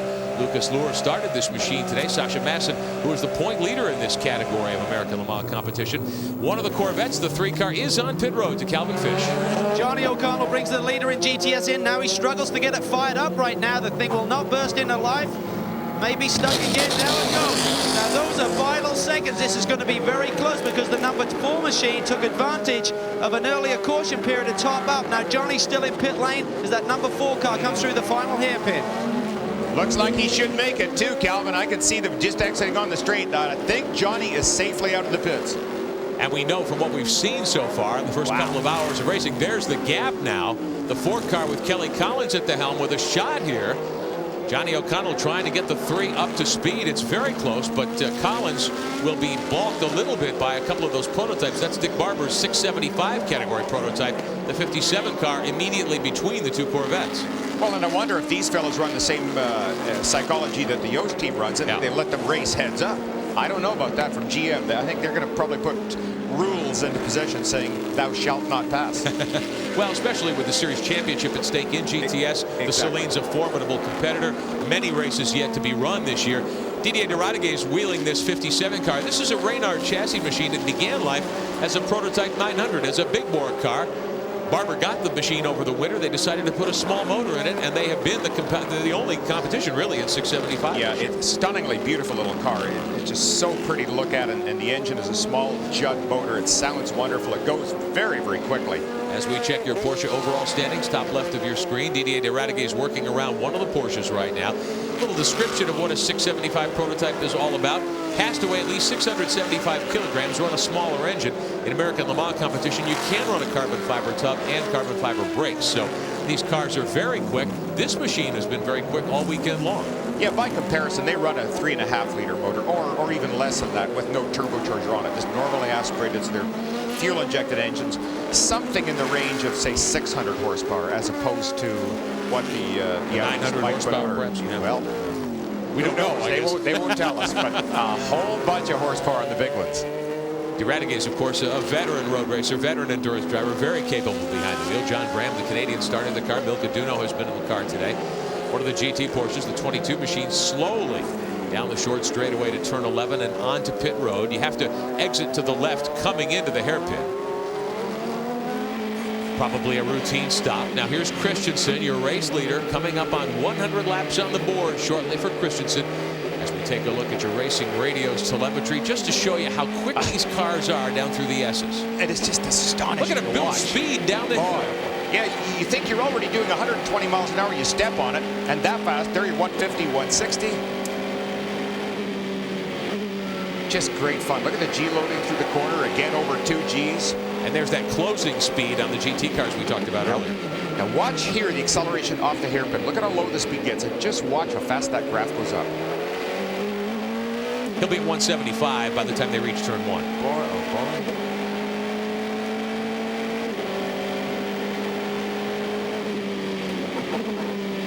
Little downshift there as they hit the uphill portion of the course. Would I love that for Highway 95. And these, of course, have paddle shift, as they call it, much like a Formula One car. As we jump onto one of the GT machines, Christensen is out in front. You're watching the American Le Mans Series on NBC.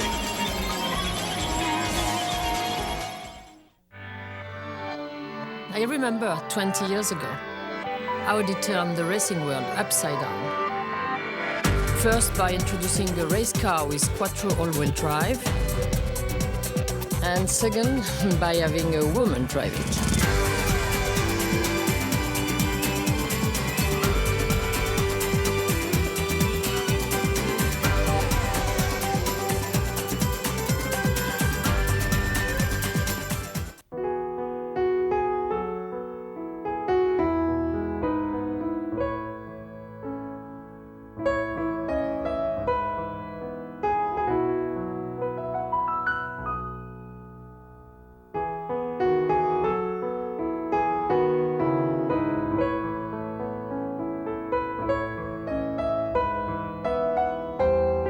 Chateau Elan Hotels and Resorts, the subtle difference of excellence. Well, Bill Adam has talked about how much fun it would be to drive one of these American Le Mans machines on the highway. This is the Golden Gate Bridge back on Wednesday. Bill, you weren't in any of these cars, were you? Jeez, I wish I was. I don't think I'd even have stopped at the toll gate. You're so low, you'd have gone underneath the gate. And I am Scottish. I got to save that quarter. That's Bill pedaling the bicycle that our camera crew was using, I think, there.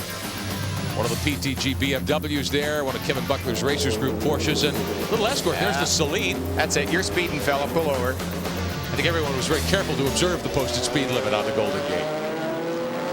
About 10 minutes of racing yet to come here today at Sears Point Raceway. Watching one of the GT Corvettes blast down the front straightaway. The left-hander that takes you uphill turns 1 and 2 at this 2.5-mile road course. The car that's leading GTS sits 5th overall. Johnny O'Connell is out in front. He's got a lead of about 2.3 seconds now over Kelly Collins in the sister car, the number 4. O'Connell doing a great job in relief of Ron Fellows, who started that machine. One of the things that fans ask us all the time is how these American Le Mans machines compare to their street counterparts. Well, here's a look. Just cost alone, the race version costs about 7 times more if you've got a little extra bonus in your checkbook. But the LSI pushrod V8 is in use. The race version, almost twice the horsepower, and it accelerates to 60, about a second and a half quicker. Yeah, the real dramatic part, too, would be beyond that. If you took a graph from 0 to 150 and compared a street engine with a race car, it would be something just to tear your socks off. Watching the Corvettes work through the S's here. That was such a rewarding day for them this year at Le Mans to come away with a victory. And without question, the most prestigious endurance race in the world. Sure. The Corvette to finally do it. How gratifying it must have been. It's been a couple of years of effort, as we've documented here, and this whole team, of course, very pumped up, and they're going to come away, it appears, with another GTS victory as we show you the Audi overall standings, top left of your screen. As we watch these two Corvettes battle for 5th and 6th spot, O'Connell in the 3 car, Kelly Collins in the 4. Both have been driving school instructors at Sears Point over the years. Collins with the Skip Barber Racing School, and O'Connell part of the Jim Russell staff here. So they certainly have a lot of laps in at this racetrack. A lot of bragging rights at this point, too, saying, I left my craft pretty well. The Celine continues to soldier on. It appears that it is back up to speed, but I don't know. They're so far off the picture. Terry Borchiller back in that machine, sitting 13th overall, 3rd in the category, Martin Haven. Talked about the problems that Ron Fellows had with the gear knob falling off his gear shift. Well, the Celine is even worse. They're jammed in 3rd gear because the entire gear shift lever came out of the transmission tunnel, and they're using some mechanical grips levered onto it. That's what he's changing gear with a toolbox addition. That is a challenge. Oh boy, oh boy. I don't know that Terry Borchiller covers that in driving school. No, that's not something you're taught. You have to just adapt and create something very quickly. Tom Christensen takes us for a ride in car number 1, the Reinhold Yost Audi Sport machine, the R8 that's been out in front for quite a ways. About a 14-second lead over his teammate Pirro. Jan Magnussen 3rd, and that is the car directly in front of Christensen. It's still in the hands of the Audis. We'll be back. You're watching the American Le Mans Series on NBC.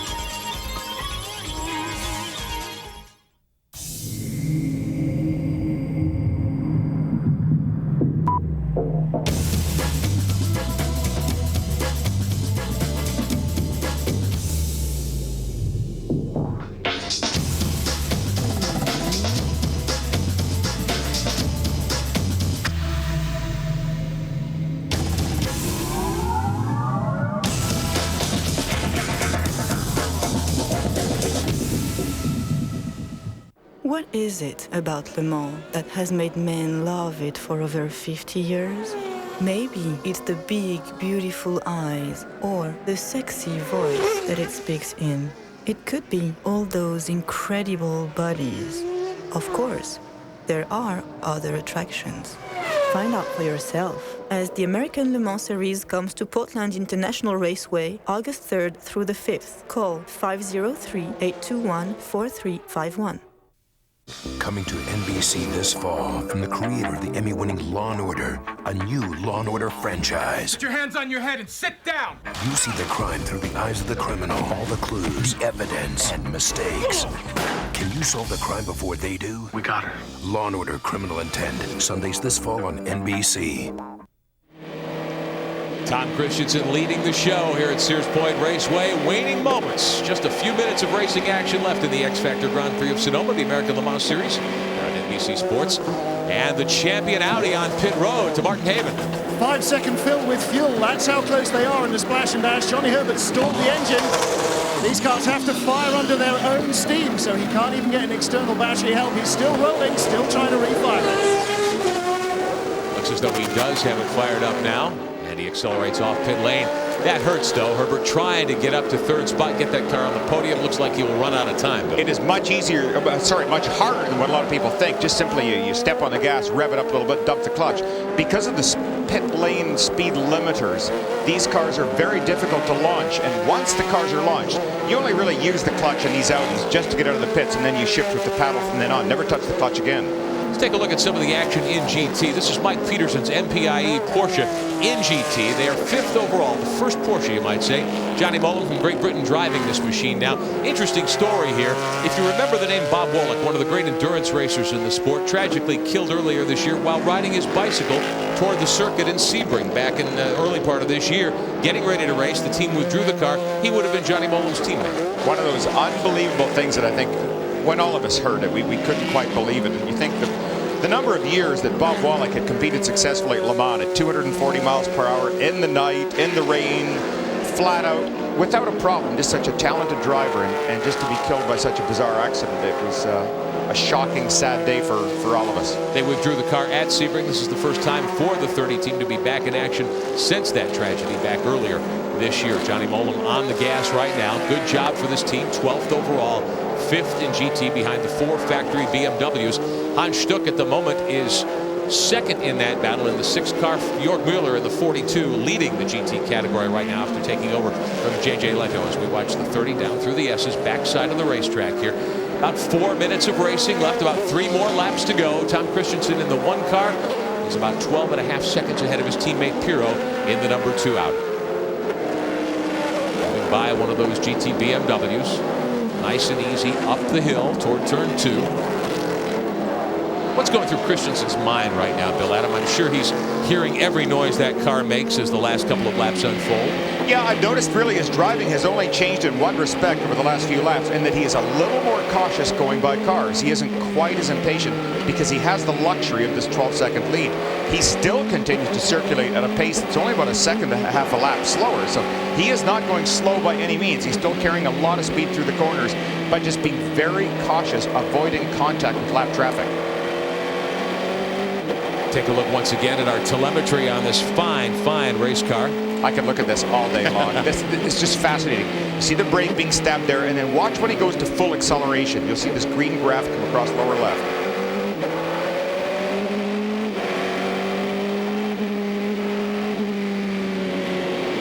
And again, there's that patience being shown. He's following the Corvette down to the S's. Now he gets full throttle, and he'll go by him.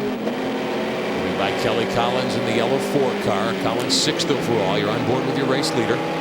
Something too to watch. Look at the vibration of the helmet as he's going around the track here. It shows you that even though things look relatively smooth, and particularly with the Audi, where they are relatively smooth compared to anything else, you still take a pounding inside this car. Here's how dominant these 2 R8s have been. 5 wins this year, 13 straight dating back to a year ago at this race. The last loss for the team at the Nürburgring in Germany 1 year ago, where they finished third. This would be 14 straight. Should be 2 laps to go as Christensen went by the start-finish line. And they deserve all the credit they can get. It's wonderful to watch a team like this. And it's fun for the other teams as well, because Audi have elevated motorsport to a brand new plateau. And you realize that if you want to compete, you have to become as good as them. So it's very, very good for all of the teams. They have to come up to this new challenge. And we used to love it when that happened. Moving up on the number 3 Corvette, Johnny O'Connell sits 5th overall. He's out in front of GTS. Moves over, lets the 1 car blast by. All Christensen has to do is keep all 4 wheels on the pavement at this point. I think he'll do that. Had a very, very close call, of course, earlier, if you were with us. Christensen lapping by a slower machine. You can see the hole in the bodywork on the right side. Scuffed the side of the car against the lap machine. Recovered nicely. They build them strong, don't they? They sure do. Last car to win in this series other than an Audi, the Panos LMP, which sits 3rd at the moment. You know what? Magnussen. Maybe this car would be okay to go shopping with. I think so. It could survive all those parking lot dings. Does Reinhold Yost ever crack a smile? I don't think so. I don't think that's part of his regimen. White flag in the air for Christensen in the 1 car. Moving by one of the Racers Group Porsches, the 66. Christensen up the hill, final time, Calvin Fish. Well, the scary part about this deal, Rick, is the fact that the engines in both the number 2 and number 1 car are the same cars that they did 24 hours with at Le Mans. They said these engines can run over 5,000 kilometers. We dusted them off, checked them out, kept them in the race cars this weekend. An oil and filter change, a little lube of the front end, and off you go. Yeah, now why can't I do that with my rental car? I think you could say that these cars are the epitome of engineering. They are. And I've said it before, too, and I really believe that this just might be one of the most beautiful race cars ever designed. The flowing bodywork and the careful channeling of air through all of the various little aerodynamic areas. It is such a good-looking car. Look at even the back end. The taillights are carefully fared in. Beautiful piece. Christensen flashing the lights. I think a lot of the technology that they've been using on these race cars, too, has been appearing on their street cars, because you see them getting better and better all the time.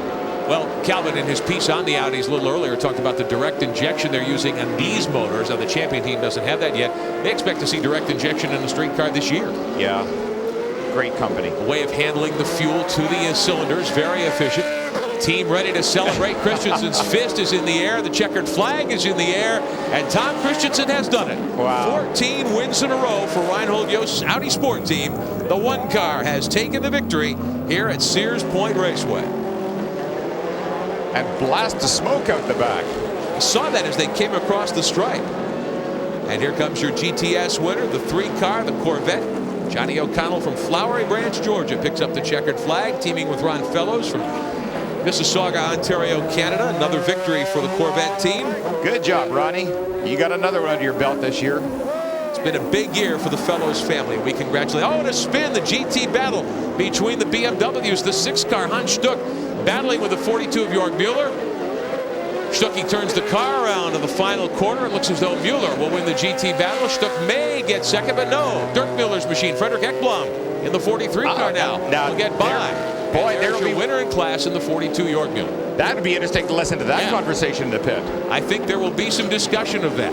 There'd be a lot of bleeping of that one. Here's Jörg Mueller in the 42 car. He is your GT category winner. Of course, the prototype 675 victory. The only car in that class, the 57 from Dick Barber Racing. Didier de Radiguet is finishing up in that car. They will finish 13th overall here today. One of the 4 factory BMW M3s with a new V8 power plant. The 42 car, J.J. Lotto started that car. Jörg Mueller will finish 7th overall and cop the class victory in GT for BMW. So a strong debut for that new combination of V8 motor, M3 chassis and body. Mueller grabs the GT honors here at Sears Point. He, too, is one of the really, really fine drivers. I remember at the Petit Le Mans a couple of years ago, and he basically lost the race. Oh, and as the Celine comes to a stop. The Celine and GTS back in 16th overall. 3rd in the category. Looks as though they were having problems getting to the start-finish line, but the Audis dominate once again. We'll be back with more from Sears Point.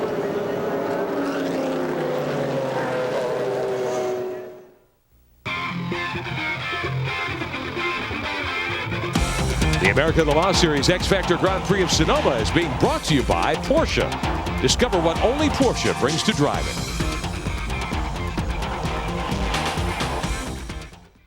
The usual, gentlemen? Well, perhaps for Emmett, but I'll be having tea.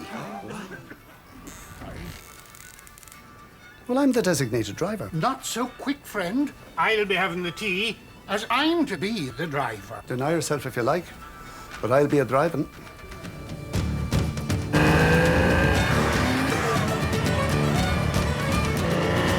Boxster.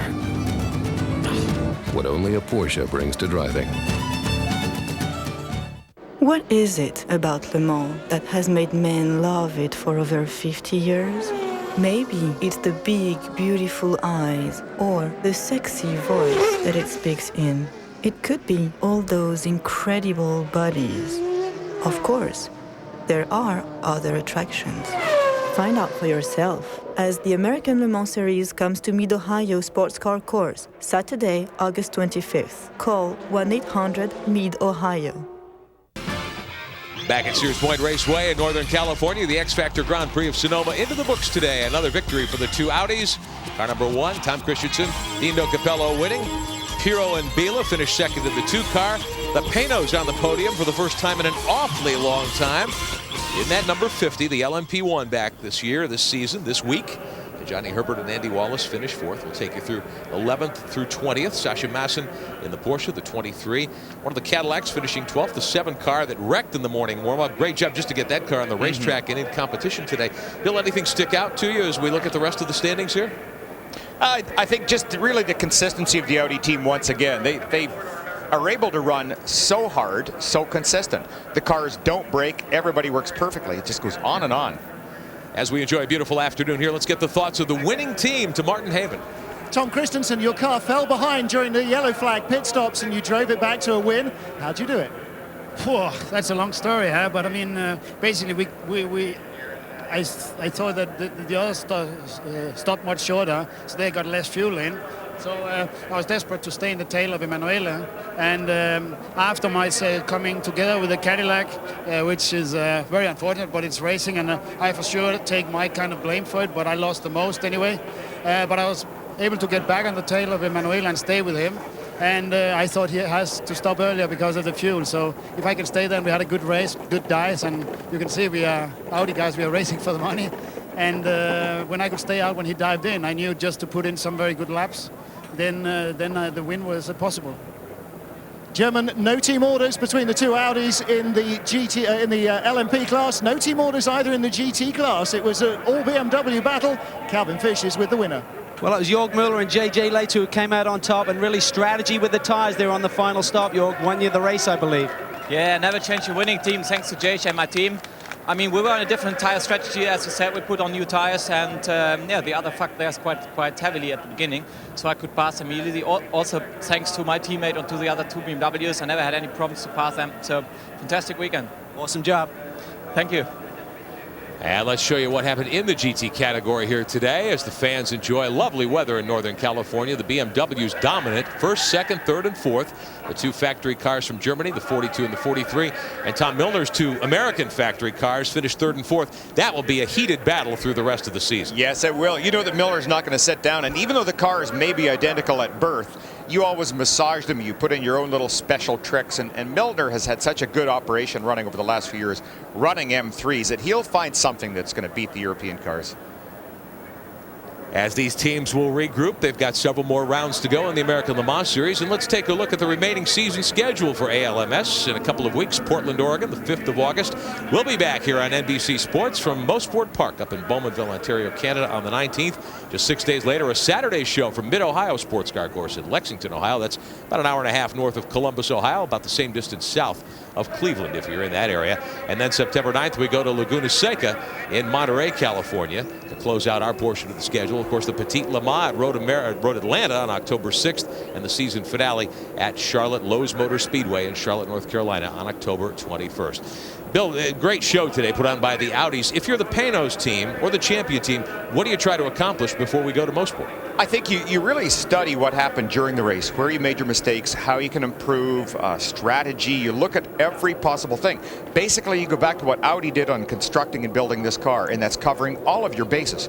You try and refine it and get better, and I think they're going to have to keep working on it. Audi certainly won't sit back on their laurels because they know that at Road Atlanta, the Petit Le Mans, the Chrysler is going to be coming back. Their LM6, their 900 car, and that's a strong car. And that's a 10-hour race, too, so a lot can happen in a long race. This today, a sprint race for all intents and purposes, a couple of hours in length. And at Petit Le Mans, they'll run close to 1,000 miles before all is said and done. In GTS, we talked to the folks with the GM Goodwrench Corvettes. Johnny O'Connell finishing up. Ron Fellows started the 3-car. They win the category. Kelly Collins and Andy Pilgrim finished second. And then the Celine, Terry Borcheller and Franz Conrad finishing third. The 2 Dodge Vipers from Viper Racing, Shane Lewis, Jeff Altenberg in the 45, and Gene Martindale's 44 car. He's the team owner, a motorsports engineer at Daimler Chrysler, helped develop the racing version of the Viper and the street version of the Viper, and they finish 4th and 5th as well. So there you go, how things stack up in the GTS category. By the way, I want to congratulate Dale Jarrett in the number 88 Ford Taurus from Robert Yates Racing. They were the winners today at New Hampshire, the NASCAR Winston Cup round, and Dale Jarrett trying to get back in the hunt for the NASCAR Winston Cup championship. Well, it's been a lot of fun here today. Hope you've enjoyed our coverage. Be sure to join us on NBC Sports on Sunday, August 19th. Our American Le Mans Series coverage will continue from north of the border with the GT3 Grand Prix at Mosport, Bowmanville, Ontario, Canada. Coming up tonight on NBC at 8:30 Eastern, 7:30 Central, it's the movie Night Falls on Manhattan, starring Andy Garcia. Well, for Bill Adam, Martin Haven, and Calvin Fish, I'm Rick Benjamin saying so long from Sears Point Raceway in Sonoma, California. Our congratulations to Tom Christensen and Emanuele Pirro and the Ryan Hold-Yost team, the winners today of the X Factor Grand Prix of Sonoma. You've been watching the American Le Mans Series on NBC. We'll see you next time.